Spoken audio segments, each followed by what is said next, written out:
তিলোত্তমার বিচার চেয়ে রক্ত দিয়ে লেখা চিঠি রাষ্ট্রপতিকে 2024 সালের 9 আগস্ট সকাল প্রায় 9:30 নাগাদ আরজিকর মেডিকেল কলেজ ও হাসপাতাল শাখার সেমিনার হল থেকে একজন মহিলা চিকিৎসকের মৃতদেহ অর্ধনগ্ন অবস্থায় উদ্ধার করা হয়।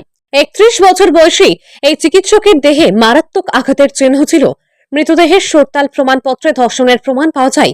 ওই ঘটনার পর সারা দেশ তথা সারা বিশ্ব জুড়ে তীব্র প্রতিবাদের জন্ম দেয়। এই ঘটনার পরপরই হাসপাতাল ও কলেজের শিক্ষার্থীরা ব্যাপক সারা বিশ্ব কলকাতা সহ সারা বিশ্বের নারীরা মেয়েরা রাত দখল করো শিরোনামে একটি প্রতিবাদী মিছিল করে ঘটনাটি গণমাধ্যমে ব্যাপকভাবে স্থান করে নেয়। সারা দেশে বিশেষ করে চিকিৎসা জগৎ পেশার সঙ্গে জড়িত সম্প্রদায়ের মানুষের মধ্যে ক্ষোভের সৃষ্টি করেছে।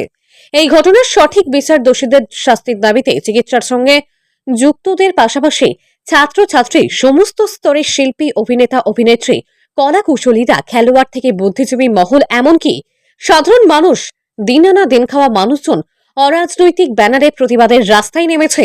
প্রতিদিনই রাজ্য সহ বিশ্বের বিভিন্ন প্রান্তের আর্জিকরের ঘটনার প্রতিবাদে ন্যায় বিচার ও দোষীদের কঠোরতম শাস্তির দাবিতে মৌন মিছিল, মশাল মিছিল, মোমবাতি মিছিল, প্রতিবাদ মিছিল, ধর্ণা চলছে। এই ঘটনায় সুপ্রিম কোর্টের নির্দেশ, সিবিআই তদন্ত করছে। ইতিমধ্যেই এই ঘটনার সঙ্গে জড়িত civic volunteer Sanjay Ghosh, RG Kar medical college ও হাসপাতালের প্রাক্তন অধ্যক্ষ সন্দীপ ঘোষ এবং টালা থানার ওসি অভিজিৎ মণ্ডল গ্রেপ্তার হয়েছে। ধর্ষণ ও খুনের ইস্যুতে ন্যায় বিচার ও দোষীদের কঠোরতম শাস্তির দাবিতে আন্দোলন অব্যাহত রয়েছে। গ্রামীণ হাওড়া জেলার উলুবেড়িয়া মহকুমার আমতা 2 নং ব্লকের হাওড়া ও হুগলি জেলার প্রান্তিক এলাকার ঝিকিরা গ্রাম পঞ্চায়েত এলাকার সম্পূর্ণ অরাজনৈতিক ঝিকিরা হাই স্কুলের প্রাক্তন ছাত্র সমাজ ঝিকিরা বারোয়ারি বিল্ডিং এ এক অভিনব প্রতিবাদে সামিল হলেন।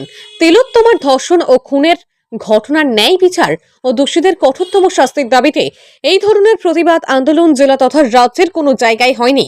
তিলোত্তমার উপর নারকীয় ও বর্বরচিত অত্যাচার, ধর্ষণ ও শেষে খুন করার প্রতিবাদে ন্যায় বিচার ও দোষীদের কঠোরতম শাস্তির দাবিতে রক্তদান ও রক্ত দিয়ে রাষ্ট্রপতিকে চিঠি লিখলেন।